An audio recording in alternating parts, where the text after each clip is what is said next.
Baca pantun rohani, pantun rohani untuk hari ini, Jumat 16 Juli 2021. Bacaan diambil dari Injil Matius bab 12 ayat 1 sampai 8. Selamat berjumpa kembali para sahabat dengan saya Romo Gracius SPD dari Yogyakarta. Semoga saya menjumpai para sahabat dalam keadaan sehat walafiat dan masih tetap semangat dalam menjalani kehidupan pada hari ini. Para sahabat, hari ini kita memperdalam sambil sarapan teks dari Matius bab 12 ayat 1 sampai 8. Para sahabat sekalian, dalam kehidupan bersama di aneka lingkup, institusi, komunitas dan sebagainya, kita membutuhkan aturan, bahkan hukum dan undang-undang. Semuanya itu untuk membantu proses kebaikan hidup bersama. Dan menarik, kadang ada komentar yang muncul, hukum itu ibarat pisau, tumpul ke atas tapi tajam ke bawah. Karena memang seringkali hukum terbentuk karena keberpihakan hukum itu sendiri. Karena hukum kadang dibuat juga berdasarkan pada kepentingan kelompok tertentu, komunitas tertentu, dan bukan karena hukum itu sendiri. Sahabat, situasi yang hampir sama dilakukan oleh orang-orang Farisi. Seakan-akan mereka berpegang teguh pada hukum, tetapi sebenarnya mereka didasarkan pada hidup yang penuh dengan kemunafikan. Ini yang dikritik oleh Yesus dalam bacaan Injil yang kita renungkan bersama pada hari ini. Yang ditekankan oleh Yesus di sini adalah bahwa segala perbuatan yang perlu dan tindakan belas kasihan itu diperbolehkan pada hari Sabat. Dan ini bertentangan dengan orang-orang Yahudi yang dalam banyak hal diajar untuk tidak melakukannya. Penjelasan Yesus sendiri sangat telah teliti terhadap perintah ini. Dan menunjukkan bahwa perintah tersebut merupakan ibadah agama yang wajib dilaksanakan terus-menerus. Satu dari 7 hari sebagai hari Sabat yang kudus. Sahabat, Yesus membenarkan murid-muridnya memetik bulir gandum pada hari Sabat untuk menunjukkan bahwa itu boleh dilakukan pada hari itu. Apa yang dilakukan oleh para murid itu? Mereka sedang mengikuti guru mereka pada suatu hari Sabat berjalan di sepanjang ladang gandum. Ketika sudah berada di ladang gandum, mereka mulai memetik bulir gandum. Perintah Allah itu memperbolehkan perbuatan ini untuk mengajar orang agar mereka mau berbagi dengan sesama dan agar mereka jangan bersikeras mempertahankan milik mereka untuk suatu urusan yang sepele saja, yang dapat bermanfaat juga bagi orang lain. Nah, para sahabat sekalian, bulir gandum ini hanyalah secuil bekal yang tersedia bagi Yesus dan murid-muridnya. Tetapi itulah yang terbaik yang mereka punya dan mereka puas dengannya. Para sahabat sekalian, pelanggaran apa yang murid-murid lakukan menurut pandangan orang-orang Farisi? Bulir gandum hanyalah sarapan kering. Tapi orang-orang Farisi tidak mau membiarkan mereka memakannya dengan tenang. Orang Farisi bertengkar dengan mereka karena mereka melakukannya pada hari Sabat. Sebab mereka memetik dan membersihkan bulir gandum itu dari tangkainya pada hari itu dengan sangat jelas dilarang oleh tradisi nenek moyang mereka. Karena apa? Karena perbuatan semacam ini adalah kegiatan semacam penuaian atau menuai. Bukanlah hal yang baru lagi jika perbuatan-perbuatan Yesus dan para muridnya yang paling tidak membahayakan dan tidak bersalah sekalipun dicap sebagai jahat dan dipandang haram. Terutama oleh mereka yang bersemangat untuk melakukan segala temuan dan peraturan yang mereka ciptakan sendiri. Orang-orang Farisi mengeluhkan mereka kepada guru mereka karena mereka telah berbuat sesuatu yang tidak diperbolehkan menurut hukum mereka. sarapan nikmat dengan sambal terasi. Lauk yang cocok adalah sate babat.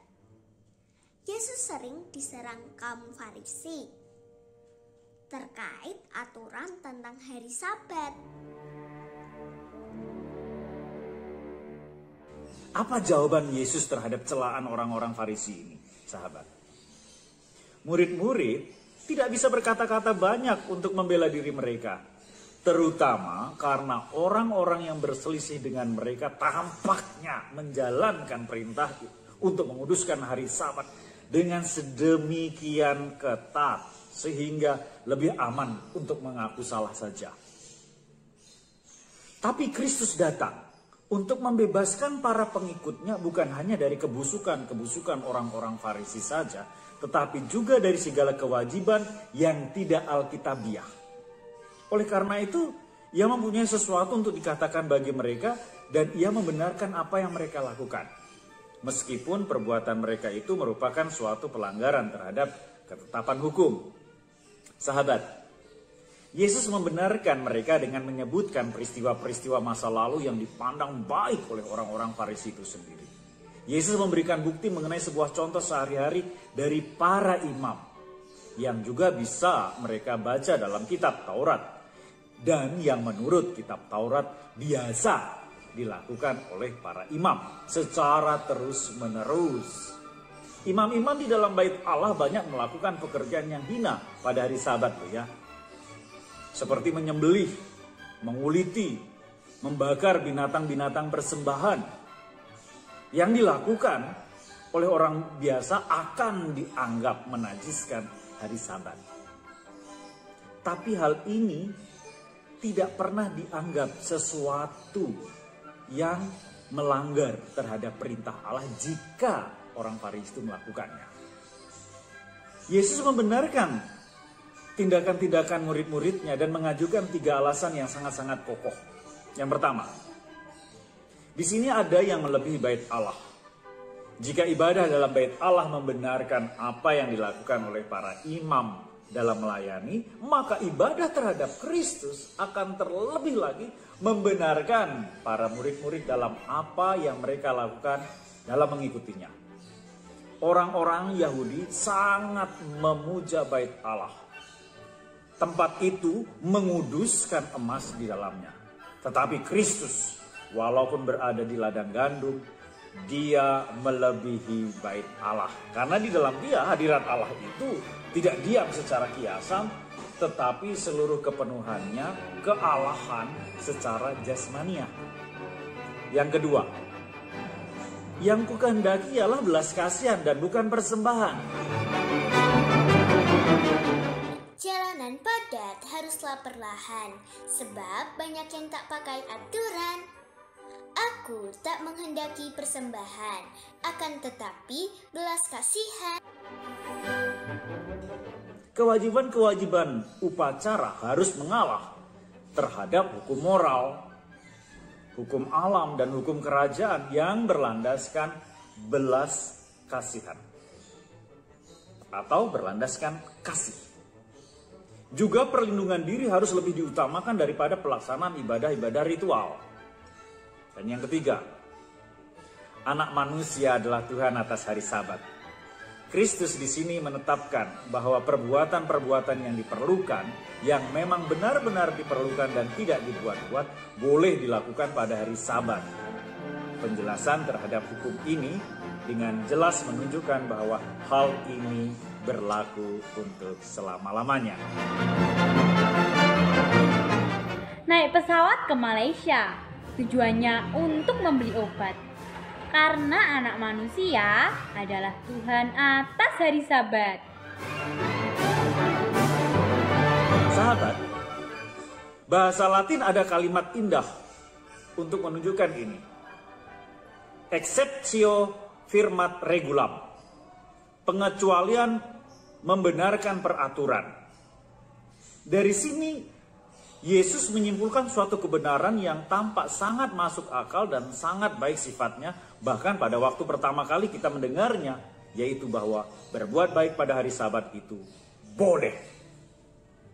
Sahabat, inti dari segalanya adalah kasih dan kebaikan. Hukum hanya akan berarti bila diarahkan untuk kebaikan bersama, bukan untuk kebaikan sekelompok orang, segelintir orang. Kasih adalah hukum yang universal, yang membebaskan. Dalam kasih dan kebaikan, hukum Tuhan sungguh ditegakkan. Mari kita landaskan segala perbuatan kita semata-mata karena kasih dan kebaikan, bukan karena yang lainnya. Sahabat, sambil mungkin kita sarapan, ada satu pantun yang membawa kita pada ide motivasi hidup pada hari ini. Menumpang mobil mereknya Xenia, sudah dimodifikasi lebih memesona. Banyak aturan dan hukum di dunia. Jika tidak ada kasih, hukum itu tidak berguna. Sahabat, selamat menjalani hari ini dengan penuh sukacita, dengan penuh energi dan penuh keyakinan. Tuhan memberkati.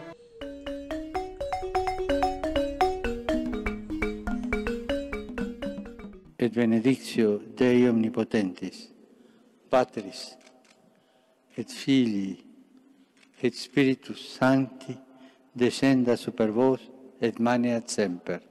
Amen.